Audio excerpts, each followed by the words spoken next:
الحمد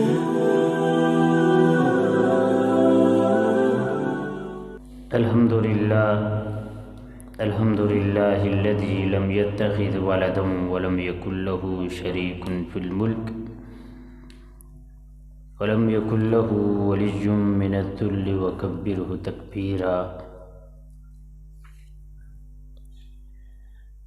اللهم صل على محمد وعلى آل محمد كما صليت على إبراهيم وعلى آل إبراهيم إنك حميد مجيد. اللهم بارك على محمد وعلى آل محمد كما باركت على إبراهيم وعلى آل إبراهيم إنك حميد مجيد.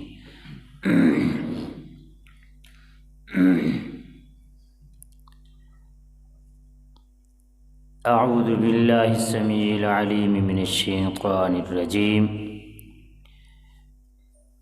بسم الله الرحمن الرحيم. وقالوا لا تذرن آلهتكم ولا تذرن ودا ولا سواعا ولا يغوث ويعوق ونسرا وقد أضلوا كثيرا.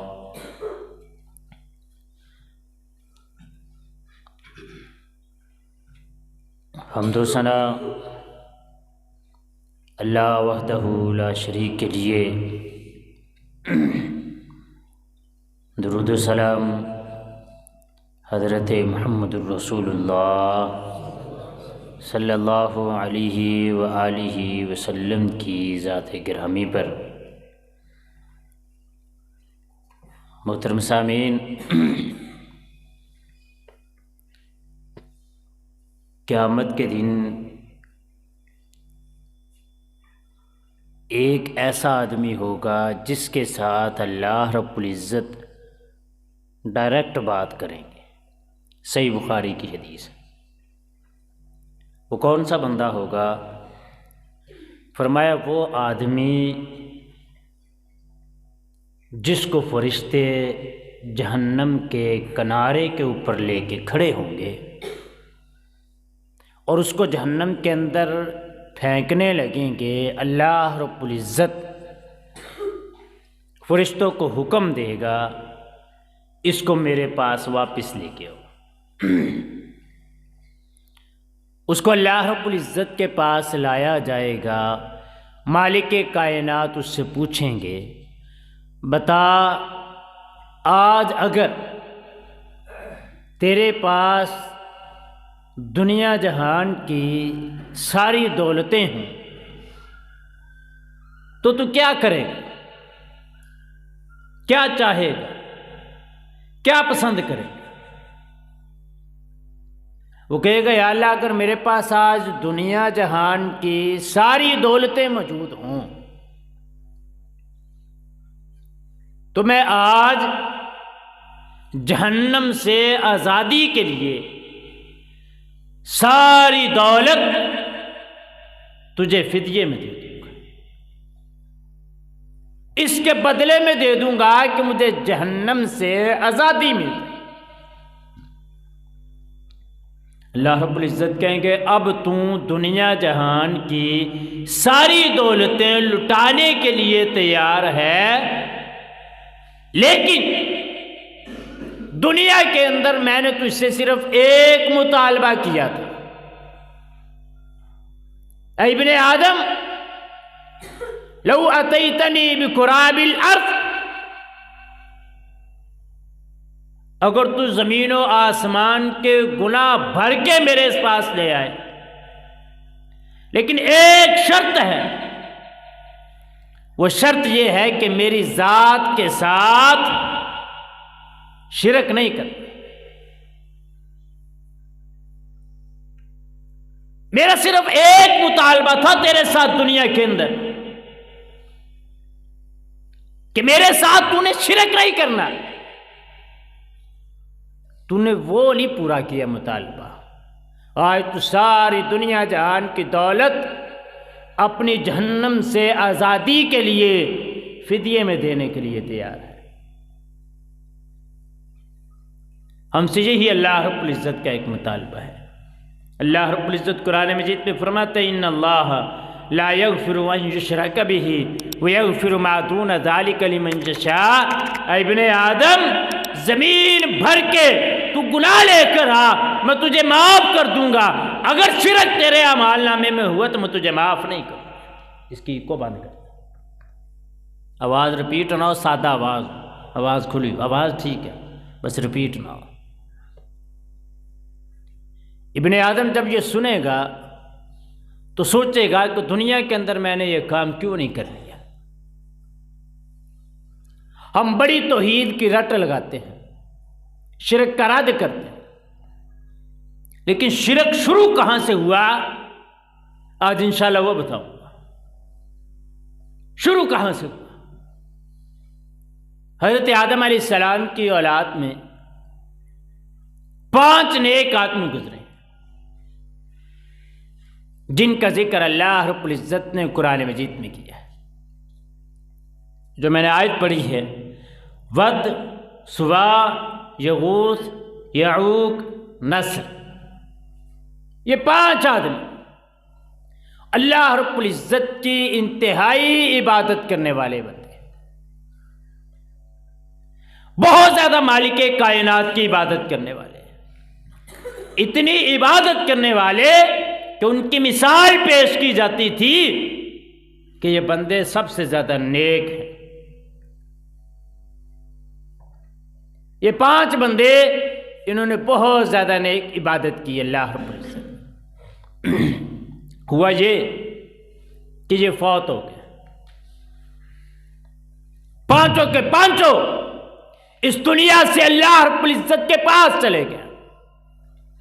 اب ان کے بعد ان کے پیچھے آنے والی نسلیں، ان میں سے لوگ جہاں پر یہ بیٹھ کے عبادت کرتے تھے اس عبادت خانے میں جا کے بیٹھ کے انہوں نے عبادت کرنا شروع کر دی۔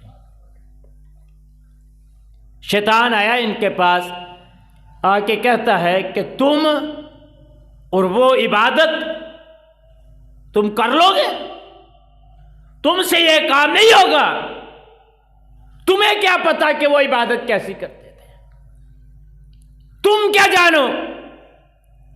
شیطان نے کہا کہ تم اس طرح کرو کہ تم دنیا کے کاموں سے تھکے ہارے گھر آتے ہو، پھر آ کے تمہیں عبادت کا خیال نہیں رہتا۔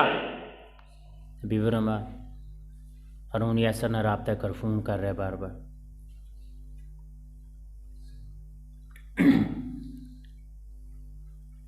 تمہیں جب دنیا کے کام کاج سے واپس آتے ہو تم بھول جاتے ہو کہ عبادت کیسے کرنی ہے۔ ایک کام کرو جس سے تمہیں یہ خیال آئے گا کہ اس طرح عبادت کرنی ہے۔ شیطان نے کام کیا بتایا؟ شیطان نے بتایا کہ تم اس طرح کرو کہ ان کی تصویریں بنا کے اپنے عبادت خانے میں رکھ لو، باہر سے آؤ گے جتنی تھکاوٹ ہوگی تمہاری اتر جائے گی، تمہیں خیال آئے گا کہ یہ جو ہمارے 5 نیک آدمی تھے یہ اتنی سخت عبادت اللہ رب العزت کی کرتے تھے، اتنے نیک آدمی تھے، دن اور رات اللہ رب العزت کی عبادت کرتے رہتے تھے، تمہارے دل میں شوق پیدا ہوگا، تم اس طرح عبادت کرو گے۔ شیطان نے پہلے تصویریں لگا دی مسجد جہاں پہ وہ عبادت کرتے تھے۔ اب وہ نسل مر گئی، پیچھے سے ایک اور نسل آ گئی۔ اب شیطان نے ان کو کیا چانسا دیا؟ اس نے کہا یہ تصویریں تم ان تک کیسے پہنچ گئے؟ تمہیں کیا پتا ان کی قدر کیا ہے؟ تمہیں نہیں پتا؟ کسی ایم این اے کو ملنا ہو تو چوکیدار کی ضرورت ہوتی ہے، چپراسی کو ملنا پڑتا ہے۔ تم اللہ کی عبادت کیسے کرنا شروع کر دی تم نے؟ تمہیں پتہ نہیں کہ تم سے زیادہ یہ نیک آدمی پہلے سے یہاں پہ موجود تھے؟ تم بڑے پھرتے ہو بڑے نیک آدمی، پہلے ان کی عبادت کرو، یہ تم اپنی عبادت ان کے سامنے پیش کرو، پھر یہ جانے اور مالک جانے۔ یہ جو ہمارے ہاں مشہور ہے کہ پیروں کی عبادت کرو، ان کی قبروں پہ سجدہ کرو، ان کے ساتھ جو کرو وہ جانے اور رب جانے، یہی جھانسا شیطان نے دیا۔ اب انہوں نے تصویریں اتار دی، ان کی مورتیاں بنا کے سامنے رکھ لی اور ان کی عبادت کرنا شروع کر دی۔ ان کی عبادت شروع کر دی انہوں نے، یہاں تک کہ روئے زمین کے اوپر کوئی بھی بندہ اس وقت توحید پرست نہ رہا، سارے کے سارے ان کی عبادت کرنا انہوں نے شروع کر دی۔ اور جب اس طرح کا معاملہ ہوتا ہے تو پھر اللہ رب العزت دو کاموں میں سے ایک کام کرتے ہیں، یا تو اللہ رب العزت قیامت لے کے آتے ہیں، یا دوسرا کام اللہ رب العزت کوئی رسول بھیجتے ہیں اپنا۔ اب آپ سوچیں گے قیامت کیسے آتی ہے؟ اللہ کے نبی نے بھی فرمایا ہے کہ جب اس روئے زمین کے اوپر لا الہ الا اللہ کہنے والا ایک شخص بھی موجود ہوگا، فرمایا قیامت نہیں آئے گی۔ اللہ رب العزت نے نوح علیہ السلام کو بھیجا۔ نوح علیہ السلام کیا کہتے ہیں؟ نوح علیہ السلام فرماتے ہیں قال رب انی دعوت قومی لیلا ونہارا، اے اللہ میں نے دن اور رات کے اندر ان کی عبادت، ان کو میں نے تیری طرف دعوت دی ہے، نہ دن دیکھا نہ رات دیکھی۔ اللہ کتنے سال؟ ہم تو کسی کو 2 مرتبہ کہتے ہیں نا یار تو سگریٹ چھوڑ دے، یار تو نماز پڑھا کر، تیسری مرتبہ کہتے ہیں نکڑا منی نہیں چھڑو پر۔ اللہ رب العزت قرآن مجید میں فرماتے ہیں الف سنۃ الا 50 عاما، فرمایا 950 سال نوح علیہ السلام نے اس قوم کو تبلیغ کی، 950 سال، نہ دن دیکھا نہ رات دیکھی، نہ ہفتہ دیکھا نہ اتوار دیکھا، نہ پیر منگل بدھ جمعرات دیکھا، نہ دن کا کوئی گھنٹہ دیکھا، نہ منٹ دیکھا، نہ سیکنڈ دیکھا۔ اللہ رب العزت کی طرف دعوت دیتے رہے نوح علیہ السلام۔ اتنی دعوت دینے کے بعد آخرکار 950 سال بعد اللہ رب العزت سے دعا کی۔ کیا دعا کی؟ فرمایا یا اللہ یہ ماننے والے نہیں، ان میں سے کوئی بھی ماننے والا نہیں، ان میں سے اگر کوئی مرتا ہے تو اپنی اولاد کو نصیحت کر کے جاتے ہیں، وصیت کرتے ہیں لا تذرن آلہتکم ولا تذرن ودا ولا سواعا ولا یغوث ویعوق ونسرا۔ یا اللہ جو مرتا ہے وہ نصیحت کر کے جاتا ہے اپنی اولاد کو کہ تم نے اپنے معبودوں کو نہیں چھوڑنا، ود سوا یغوث یعوق نصر، جس کی مورتیاں بنا کے ہم نے عبادت خانوں میں رکھی ہوئی ہیں ان کو نہیں چھوڑنا۔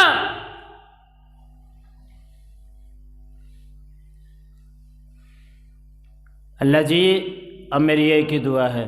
نوح علیہ السلام نے دعا کی رب لا تذر علی الارض من الکافرین دجارا، یہ نہیں بد دعا کی، یہ نہیں دعا کی کہ یا اللہ ان سب کو مار دے، نہیں کہا یا اللہ ان کافروں کا ایک گھر بھی اس زمین کے اوپر نہیں رہنا چاہیے۔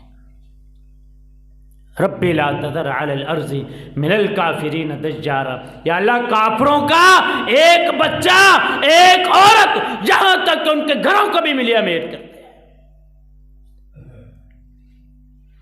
شرک ایسی بڑی برائی ہے کہ نوح علیہ السلام نے بد دعا کی۔ پھر آپ نے یہ واقعہ سنا ہوگا، پڑھنے کی تو چلو ہمیں توفیق کوئی نہیں، اگر یہ ہم قرآن مجید ترجمے والا گھر میں رکھیں تو ہمیں یہ اس طرح کی باتیں عجیب نہ لگیں۔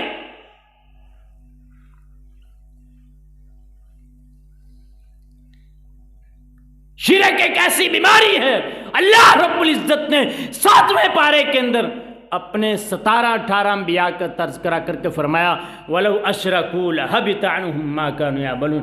یاد رکھو انبیاء کرام کی جماعت، اگر تم میں سے بھی کوئی شرک کرے گا فرمایا میں اس کے بھی اعمال برباد کر دوں گا۔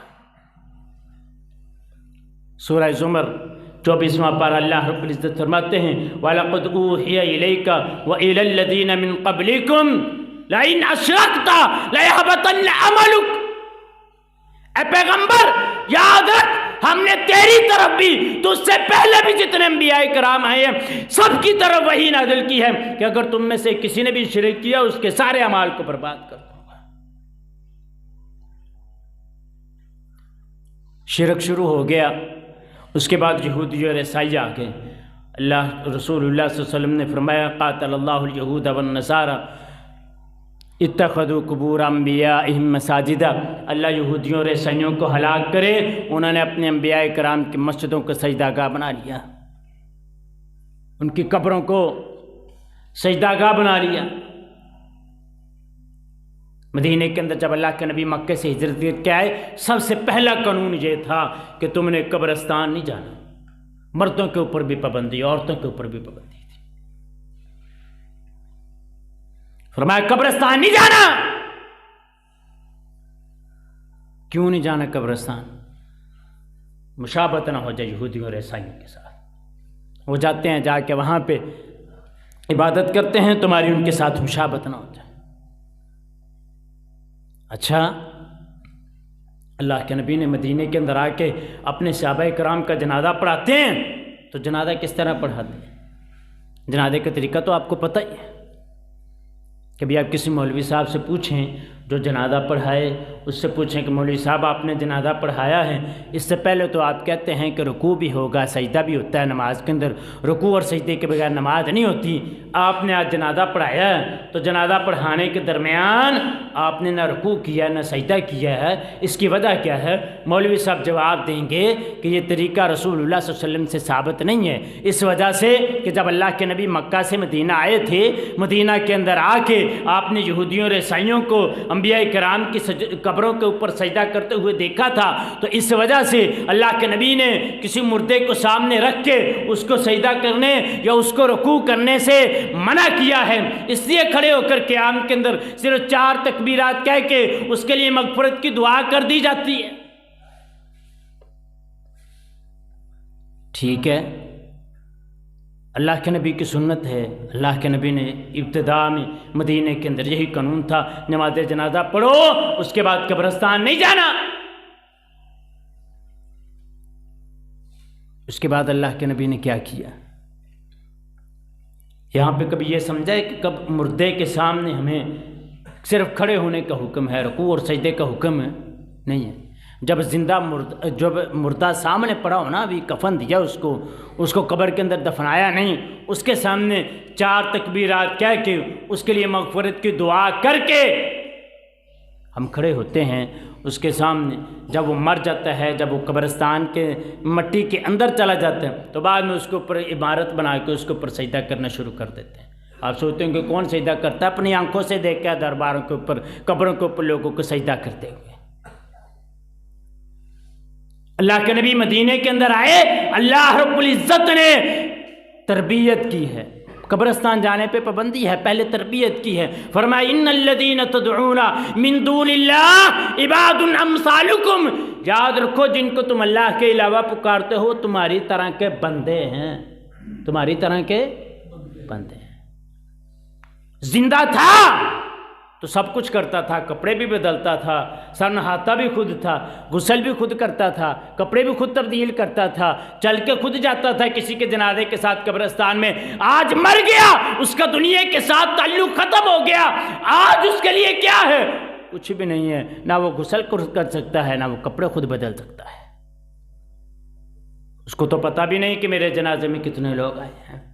اللہ تعالیٰ نے دوسری مثال دے کے سمجھا دیا، والذین تدعون من دونہ ما یملکون من قطمیر، فرمایا یاد رکھو جن کو تم اللہ کے علاوہ پکارتے ہو، فرمایا وہ ایک قطمیر کے بھی مالک نہیں ہے۔ قطمیر سمجھتے ہیں؟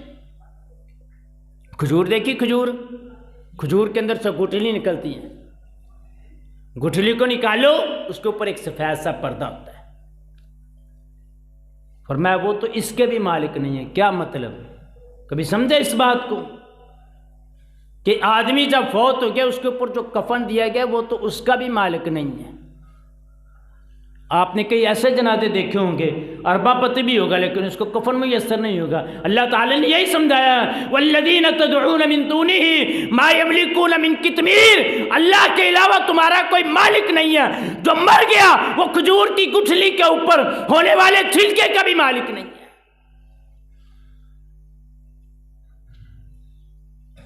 اب رہا مسئلہ یہ کہ ایک بندہ فوت ہو گیا ہے تو اس کے بعد اس کے کیا معاملات ہوں گے۔ صحیح بخاری کی حدیث آپ کو سناتا ہوں۔ صحیح بخاری ہمارے لیے سپریم کورٹ ہے۔ صحیح بخاری کیا ہے؟ سپریم کورٹ، پاکستان کی عدالت ہے نا سپریم کورٹ۔ صحیح بخاری احادیث کے اوپر سپریم کورٹ کیا حکم؟ قاری صاحبان آگے آ جائیں یار، آ جاؤ، میں آپ کا شاگرد ہوں، آپ اچھے نہیں لگتے کہ میں یہاں پہ بیٹھا ہوں اور آپ نیچے بیٹھے۔ صحیح بخاری کی حدیث، رسول اللہ صلی اللہ علیہ وسلم سفر کے اوپر ہیں، کیسا بھی کرو۔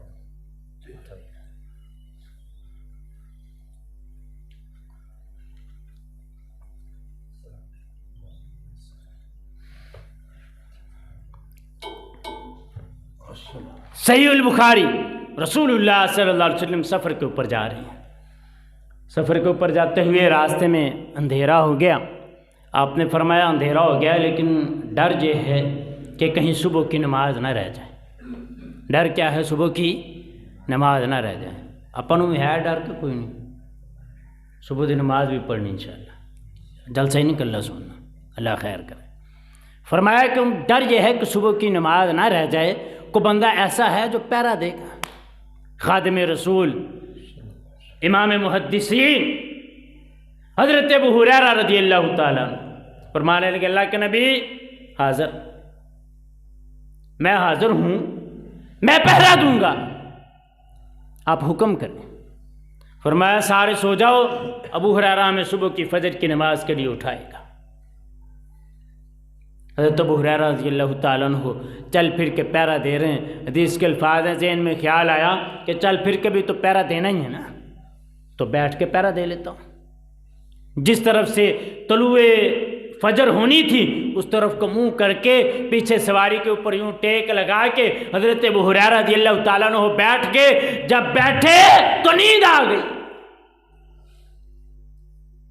صبح کی جب دھوپ چڑھی، دھوپ کی تازہ کرنیں رسول کائنات کے چہرے پر انوار پر پڑی، آقا کائنات کی آنکھ کھلی، آپ نے اٹھ کے فرمایا این ابو ہریرہ، ابو ہریرہ کہاں ہے؟ تو ابو ہریرہ کہتے ہیں میں ڈرا ہوا گھبرایا ہوا اٹھ کے ڈرتا ڈرتا سہما سہما رسول اللہ صلی اللہ علیہ وسلم کی خدمت میں حاضر ہوا۔ میں نے کہا اللہ کے نبی میں حاضر۔ فرمایا ابو ہریرہ یہ کیا؟ فرمایا اللہ کے نبی جس نے آپ کو سلایا اس نے مجھے بھی سلا دیا۔ دوسری حدیث حضرت بلال رضی اللہ تعالیٰ عنہ کا ذکر ہے اسی ایک حدیث کے اندر۔ حضرت بلال رضی اللہ تعالیٰ عنہ وہ بھی اسی طرح رسول اللہ صلی اللہ علیہ وسلم نے پیرے کو حکم دیا، نیند آ گئی، سو گئے۔ صبح کو اللہ کے نبی نے فرمایا بلال، بلال کہاں ہے؟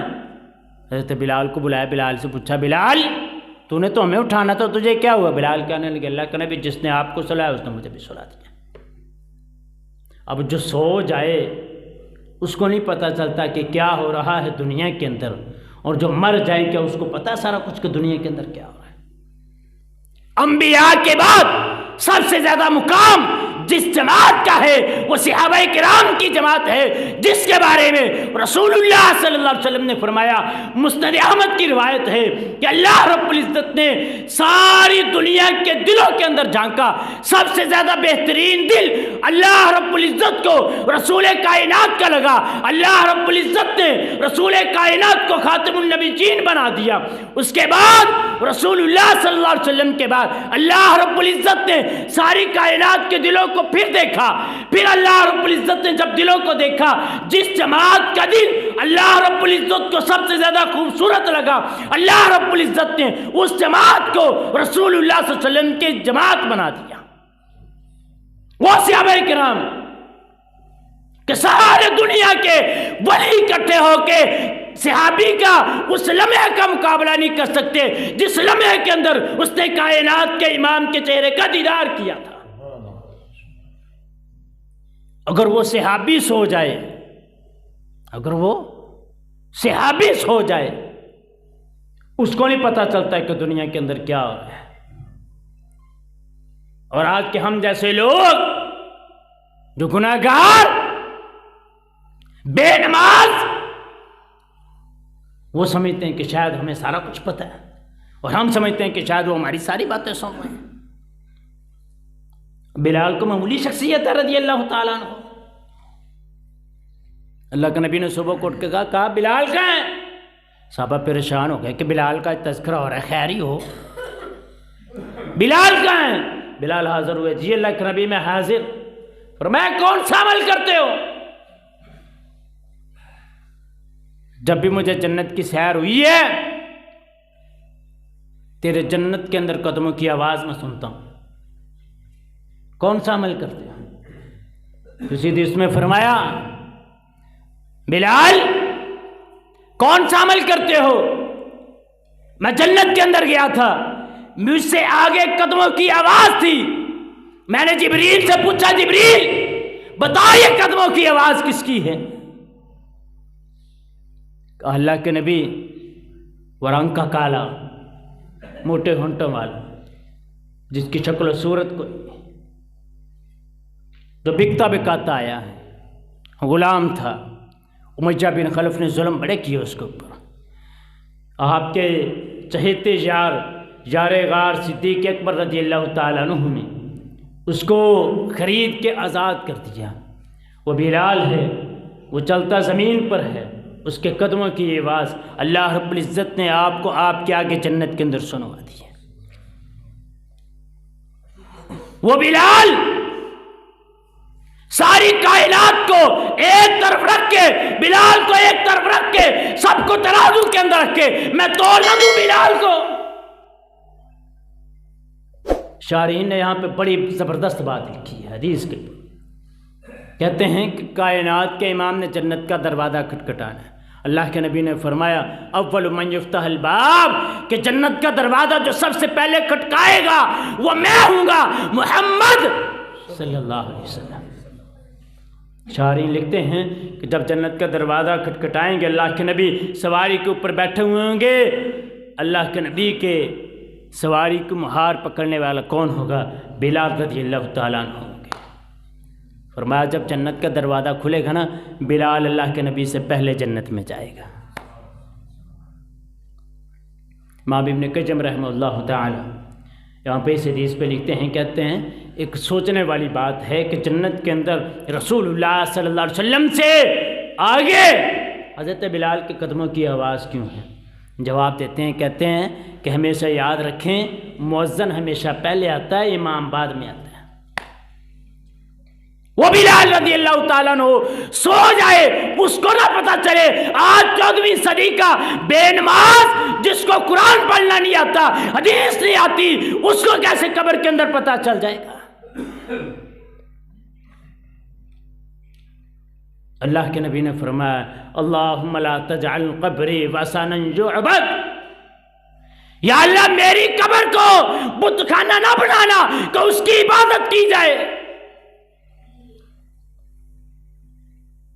یہاں پہ بڑے بڑے لوگ اتنے منہ کھول کے باتیں کر رہے ہوتے ہیں، بس یہ سعودی حکومت شہزادوں کی ختم ہو جائے، دیکھنا ہم قبر کا کیا کرتے، اور تمہاری کیا ضرورت؟ کائنات کے امام سے، امام کی زبان سے نکلے ہوئے وہ الفاظ کہ اللہ رب العزت فرماتے ہیں وَمَا يَنْطِقُ عَنِ الْهَوَىٰ إِنْ هُوَ إِلَّا وَحْيٌ يُوحَىٰ، کہ کائنات کا امام اپنی مرضی سے نہیں بولتا، اس کی زبان سے نکلے ہوئے الفاظ ہیں یا اللہ میری قبر کو بت خانہ نہ بنانا، عبادت خانہ نہ بنانا کہ اس کی عبادت کی جائے، حکومتیں جیسی مرضی آئے، تم جتنا مرضی زور لگا لو تم ایک قبر کے اوپر جا ہی نہیں سکتے، جو مرضی کر لو تم۔ اللہ کے نبی سے کی زبان سے نکلے ہوئے الفاظ ہیں، اور اتنے پکے الفاظ ہیں۔ آپ کو بتاتا چلوں حضرت علی رضی اللہ تعالیٰ عنہ، حضرت علی رضی اللہ تعالیٰ عنہ خلیفہ راشد، رسول اللہ صلی اللہ علیہ وسلم کے داماد، بچپن کے حضرت رسول اللہ صلی اللہ علیہ وسلم کے چچا زاد بھائی بھی ہیں۔ حضرت علی رضی اللہ تعالیٰ عنہ کہتے ہیں کہ مجھے اللہ کے نبی نے بھیجا کہ فلاں جگہ پہ جاؤ، وہاں پہ جا کے ایک عورت ہوگی، اس کے پاس ایک خط ہے۔ کہتے ہم گئے، جا کے ہم نے اس کے سامان کی تلاشی دی، لیکن ہمیں اس سے کچھ بھی نہ ملا، ہمیں سے کچھ نہ ملا۔ کہتے ہیں لیکن کہتے کائنات کے امام کی زبان سے الفاظ نکلے سے تو میرے ساتھی کہنے لگے کہ یار اس کے پاس تو کچھ بھی نہیں ہے. کہتے میں نے اس عورت کو دھمکی لگائی کہ جو مرضی ہو جائے، تیرے پاس جو کائنات کے امام نے ہمیں کہا ہے نا کہ تیرے پاس ایک خط ہے، وہ خط تیرے پاس ہے، تو نکال دے نہیں تو ہم تیرے کپڑے اتار دیں. اس نے اپنے بالوں کی چٹیا سے وہ خط نکال کے دے دیا. اللہ کے نبی کی زبان سے نکلے ہوئے الفاظ تھے. حضرت علی فرماتے ہیں کہ ذرا برابر بھی شک نہیں تھا کہ اس عورت کے پاس خط نہیں ہے. اور رسول اللہ صلی اللہ علیہ وسلم شرک سے بیزار. شیخ عبداللہ ناصر رحمانی صاحب کراچی والے، ان کے اگلے دن میں نے بات سنی، کہتے ہیں میزان کے اندر قیامت کے دن ترازو لگنا ہے نا، نیکیوں کا برائیوں کا بھی ترازو لگنا ہے. کہتے ہیں کہ صرف یہی نہیں اس پہ ترازو لگنا کہ نیکیاں کتنی کی ہیں، یہ بھی ترازو کے اندر تولا جائے گا کہ گناہ سے کتنی نفرت تھی. یہ تو نہیں کہ خود عمل کرتا رہا، ساتھ دوست ہے وہ جو مرضی کرتا رہے، کہتا کوئی گل نہیں اپن کی. کیا لے گے جب توحید کا ترازو لگے گا نا، توحید کا کہ توحید کے اوپر یہ بندہ کتنا کار بند رہا ہے، تو ساتھ یہ بھی ترازو لگے گا کہ اس کو شرک سے کتنی نفرت تھی. کہ یہ کہتا تھا کوئی بات نہیں، ایک کر دے کیتی جن سانو کی سانو تو رب نے توحید دیتی ہوئی ہے نا. اگر یہی مسئلہ تھا تو اللہ کے نبی کو اتنی مارے کھانے کی کیا ضرورت تھی. اللہ رب العزت نے جتنے انبیاء کرام بھیجے ہیں سب کی پہلی دعوت یہ تھی، یا قوم اعبدوا اللہ ما لکم من الہ غیرہ، اے میری قوم اللہ کی عبادت کرو، اللہ کے علاوہ کوئی الہ نہیں. سب کی دعوت ایک تھی، پھر اس کو کیوں نہیں تسلیم کیا؟ وہ ہمارے رسول اللہ صلی اللہ علیہ وسلم آخری وقت ہے کائنات کے امام کا. پاس کون موجود ہیں؟ حضرت عباس رضی اللہ تعالیٰ عنہ، ایک طرف حضرت علی رضی اللہ تعالیٰ عنہ. اذان ہو گئی، بلال رضی اللہ عنہ آتے ہیں، آ کے بار بار آواز دیتے ہیں الصلاۃ الصلاۃ، نماز کا وقت ہو گیا. اللہ کے نبی کی آنکھ کھلی، فرمایا مرو ابا بکر فلیصلی بالناس، جاؤ ابو بکر کو کہو کہ جا کے نماز پڑھائے. یہاں پر ایک بات کہوں، پہلی بات تو یہاں پہ یہ ہے کہ اللہ کے نبی نے ساری زندگی نماز نہیں چھوڑی. ساری زندگی نماز بول دے کوئی نہیں، ساری زندگی نماز. جو بندہ نماز چھوڑتا ہے وہ مجھے یہ بتائے کہ کیا وہ اللہ کے نبی سے زیادہ نیک ہے؟ وہ اللہ کے نبی سے بھی آگے ہو گئے کہ کائنات کے امام جن کا گناہ ہی کوئی نہیں، وہ آخری وقت میں بھی کہتے ہیں الصلاۃ الصلاۃ وما ملکت ایمانکم، نماز نماز، جس کے وہ اپنے غلاموں کا خیال رکھنا. جو بندہ نماز نہیں پڑھتا اس کا مطلب یہ ہے کہ وہ اللہ کے نبی سے بھی زیادہ نیک ہے. اگر وہ یہ نہیں سمجھتا تو پھر کون بندہ ہے جو پہلے 5 وقت کا نمازی نہیں، آج وعدہ کرتا ہے کہ آئندہ سے میں 5 وقت کی نماز پڑھوں گا. انشاءاللہ وہ کوشش کرے، اللہ رب العزت اس کو توفیق بھی دے گا. ہے کوئی بندہ وعدہ کرنے والا جو پہلے 5 وقت کا نمازی نہیں ہے؟ پریشان ہونے کی ضرورت نہیں ہے. آپ انشاءاللہ وعدہ کریں، اللہ رب العزت توفیق بھی دے گا. کوئی بندہ نہیں. ویسے اتنے بندے نماز میں تو ہے نہیں تھے، عشاء کی نماز میں. اللہ رب العزت آپ کو سب کو 5 وقت ماشاءاللہ انس پٹی صاحب، اللہ تعالیٰ انشاءاللہ آپ کو توفیق بھی دے گا. اللہ کے نبی کو نماز کی فکر ہے. بی برما فون آ رہا ہے بار بار. پہلی بات یہ کہ نماز. دوسری بات کیا ہے؟ اللہ کے نبی نے حکم دیا ابو بکر کو کہو کہ مصلی کے اوپر کھڑا ہو کے نماز پڑھائے. میں نے عرض کیا صحیح بخاری کی روایت ہے، حضرت عباس بھی موجود ہے رسول اللہ صلی اللہ علیہ وسلم کے پاس، حضرت علی رضی اللہ تعالیٰ عنہ بھی موجود ہیں رسول اللہ صلی اللہ علیہ وسلم کے پاس. اب تو آپ ساری کائنات کو اکٹھا کر لیں، کسی کی ذہانت حضرت عباس اور حضرت علی جیسی نہیں ہو سکتی. رسول اللہ صلی اللہ علیہ وسلم کے پاس موجود ہیں، انہوں نے اعتراض نہیں کیا کہ ابو بکر امامت نہ کروائے. انہوں نے اعتراض نہیں کیا. 14ویں صدی کے بندے کو خیال آ گیا کہ اللہ کے نبی کا فیصلہ غلط تھا. نعوذ باللہ. جس کو نہ نماز آتی ہے نہ اس کے چہرے پر سنت رسول ہے، اس کو خیال آ گیا کہ اللہ کے نبی نے فیصلہ صحیح نہیں کیا۔ نہ حضرت عباس رضی اللہ تعالیٰ نے اعتراض کیا، نہ حضرت علی رضی اللہ تعالیٰ نے اعتراض کیا، کبار صحابہ اہل بیت کے بھی موجود ہیں، کسی نے اعتراض نہیں کیا۔ آج لوگوں کو یاد آ گیا کہ اللہ کے نبی کا فیصلہ ٹھیک نہیں تھا۔ حضرت ابوبکر رضی اللہ تعالیٰ عنہ اجازت طلب کی، حضرت عباس رضی اللہ تعالیٰ نے، حضرت علی رضی اللہ تعالیٰ عنہ نے اجازت طلب کرتے ہیں، اللہ کے نبی اجازت دیں، نماز کھڑی ہو گئی ہے، ہم جا کے نماز پڑھ لیں۔ اللہ کے نبی نے فرمایا نہیں، مجھے بھی ساتھ لے کے جاؤ۔ ایک طرف حضرت عباس ہیں، ایک طرف حضرت علی ہیں۔ اللہ کے نبی نے کندھوں پہ ہاتھ رکھ کے حدیث کے الفاظ میں فرمایا کمزوری اتنی ہے کہ اللہ کے نبی پاؤں اٹھا نہیں سکتے، زمین پر گھسٹ کے چل رہے ہیں، پاؤں کے نشانات ویسے ہی لگتے جا رہے ہیں۔ مسجد کے اندر گیا، اللہ کے نبی نے حجرے کا یوں پردہ اٹھایا، کائنات کے امام کے چہرہ، اس کی جب روشنی پڑی مسجد نبوی کے اندر، حضرت ابوبکر صدیق سمجھ گئے کہ اللہ کے نبی آ رہے ہیں، تھوڑا سا پیچھے ہٹنے کی کوشش کی، اللہ کے نبی نے اشارہ کیا، اللہ کے نبی آ کے بیٹھ گئے۔ اللہ کے نبی حضرت ابوبکر صدیق کی امامت کرواتے ہیں، حدیث کے الفاظ ہیں، ابوبکر صدیق صحابہ کرام کی امامت کرواتے ہیں۔ صحابہ کرام کی امامت جن کی حضرت ابوبکر صدیق کروا رہے ہیں، ان میں حضرت علی بھی موجود ہیں۔ حضرت اتنا پر اثر تھا کہ آنکھوں سے آنسو جاری ہو گئے۔